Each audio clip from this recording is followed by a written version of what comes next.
श्री राम जय राम श्री राम जय राम। भर्तृहरि जीवन चरित्र। श्री भर्तृहरि भारतीय संस्कृति के जगमगाते नक्षत्र थे। मानवीय प्रकृति को यथावत प्रस्तुत करते हुए मनुष्य जीवन का आदर्श प्रस्तुत करने में उनके ये शतक चिरकाल तक समाज को प्रेरणा देते रहेंगे। इसीलिए समूचा संसार उनका ऋणी है। भर्तृहरि एक राजा थे। 2000 वर्ष पूर्व उज्जैनी आर्यावर्त भारतवर्ष की राजधानी थी, जो आज उज्जैन के नाम से प्रख्यात है। मालव प्रांत के शासक राजा भर्तृहरि परमार वंश के थे और राजा विक्रमादित्य के अग्रज थे।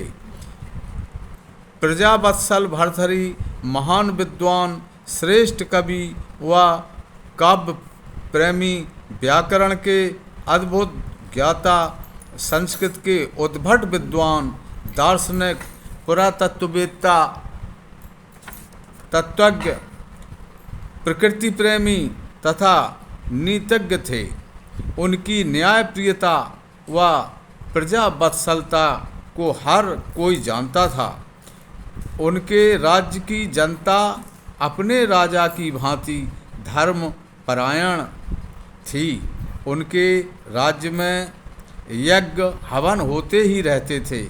न्याय, नीति व धर्म पर आचरण करने वाले के लिए राजा भर्तृहरि जितने दयालु थे, उतने ही दुष्ट, अन्यायी व धर्मद्वेषी के लिए कठोर भी थे। कहने का आशय यह है कि उनमें सभी राजोचित गुणों की विद्यमानता थी। राजा भर्तृहरि के अनुज विक्रमादित्य भी बड़े भाई के समान विद्वान, न्याय प्रेमी, धर्म पर आरूढ़ धर्मात्मा व राजनीति में निपुण व्यक्ति थे। और आगे चलकर ये ही प्रतापी राजाधिराज वीर विक्रमादित्य के नाम से प्रसिद्ध हुए थे। उन्होंने विदेशी आतताइयों को परास्त कर भारत भूमि की रक्षा की।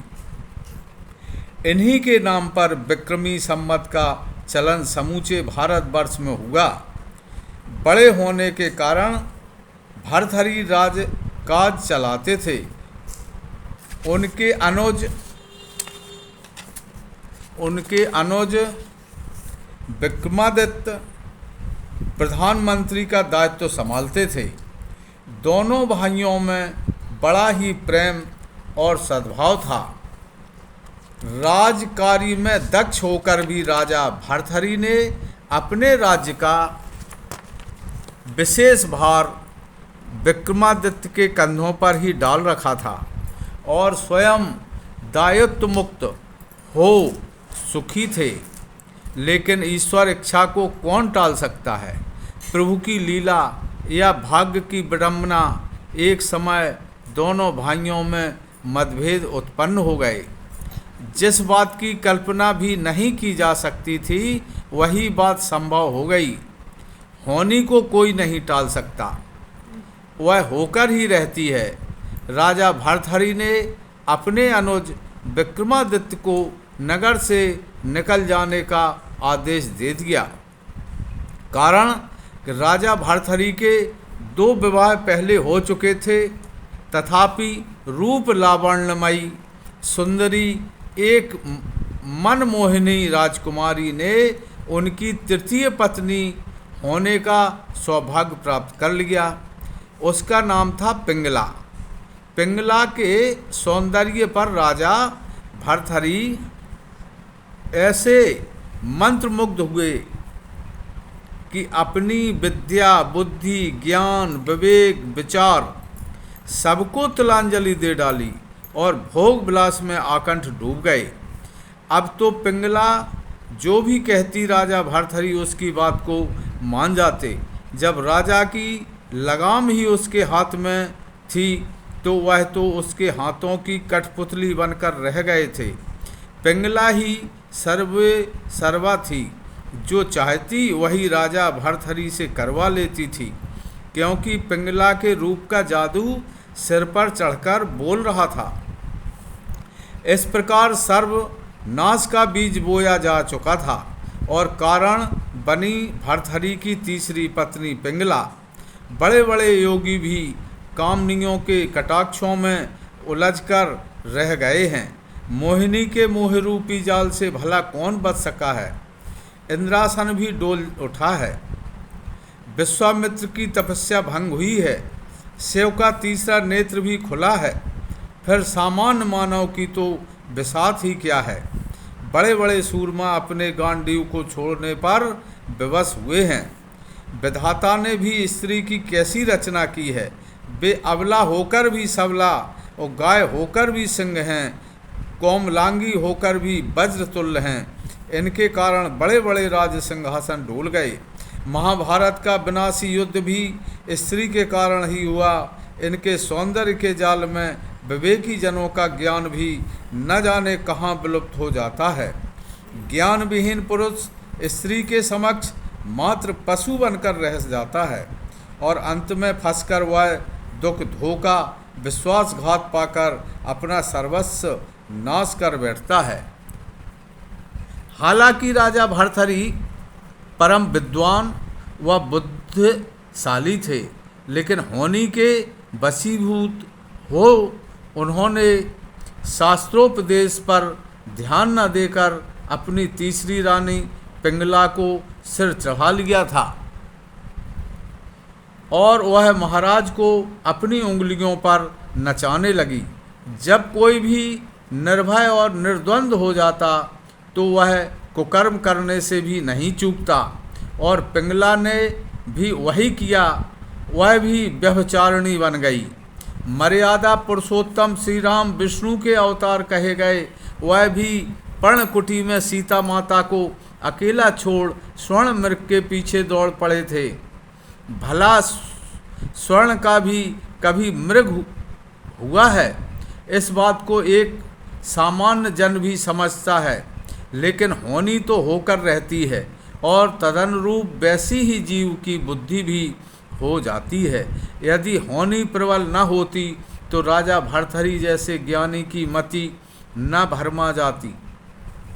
वह पिंगला के हाथों की कठपुतली बनना कभी स्वीकार न करते और न ही पिंगला व्यभिचारिणी बनती और न भर्तहरि के मन में वैराग्य की उत्पत्ति होती और न ही उनके तीनों शतकों से भारतीय जनमानस परिचित होता।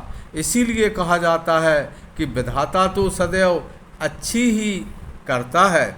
यदि राजा भर्तहरि के मन में विरक्ति पैदा नहीं होती तो आज उनका कोई नाम लेवा पानी देवा भी नहीं होता।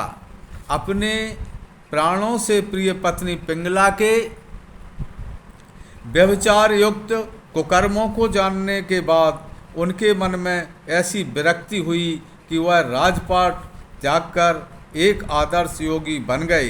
रानी पिंगला जितनी सुंदर थी उतनी ही चतुर, दुष्चरित्र व मक्कार थी। इसमें भला भर्तहरि कहाँ तक दोषी थे। वह प्रकट रूप में तो उनसे बनावटी प्रेम करती रही और अंदर ही अंदर उदासीन होकर राजकी अश्वशाला के एक अति नीच दरोगा के साथ रंगरेलियां मनाने में मशगूल हो गई।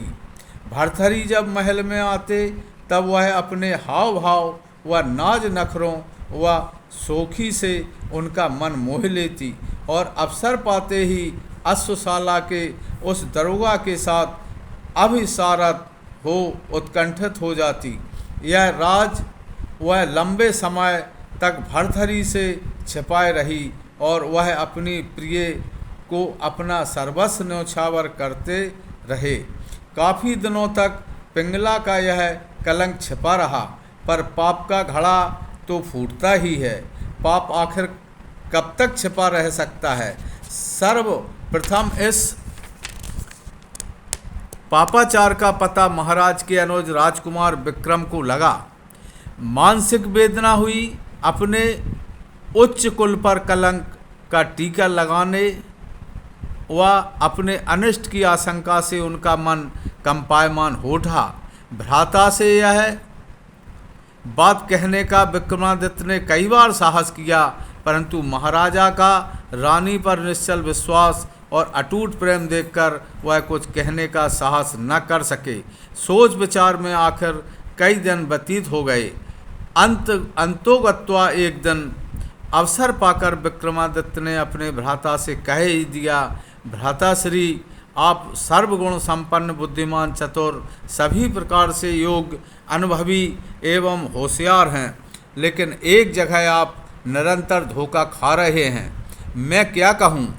छोटे मुँह से बड़ी बात। मेरी स्थिति तो सांप छछूंदर वाली है। कहूँ तो बुरा, न कहूँ तो भी बुरा। कहते हुए भी आपसे डर लगता है, न कहने पर हमारे पूर्वजों पर कलंक का टीका लगता है। सर्वत्र हमारी बदनामी हो रही है। मुझे यह भी विश्वास नहीं कि आप मेरी बात पर यकीन कर ही लेंगे। संकल्प विकल्प के मध्य मन चलायमान है, लेकिन फिर भी आज कुछ कहने का साहस कर रहा हूँ। भ्राता श्री, भाभी के संबंध में मैंने एक पापाचरण की बात सुनी है, लेकिन केवल सुनकर ही मैंने उसे सत्य नहीं मान लिया। मैंने इस बात की निष्पक्षता से जांच की है, अतः मेरी आपसे प्रार्थना है कि आप उनसे सावधान रहें। हे भैया, आप भाभी के चंगुल में फंसकर शास्त्रकारों का यह उपदेश भूल रहे हैं कि स्त्रियों की बातों में मिठास और उनके मन में विष भरा होता है। जो उनको मात्र सती साध्वी ही समझते रहते हैं, वे बड़ी भयंकर भूल करते हैं। श्री राम जय जय राम। भाग 1। भाग 2 दूसरा कल प्रस्तुत होगा।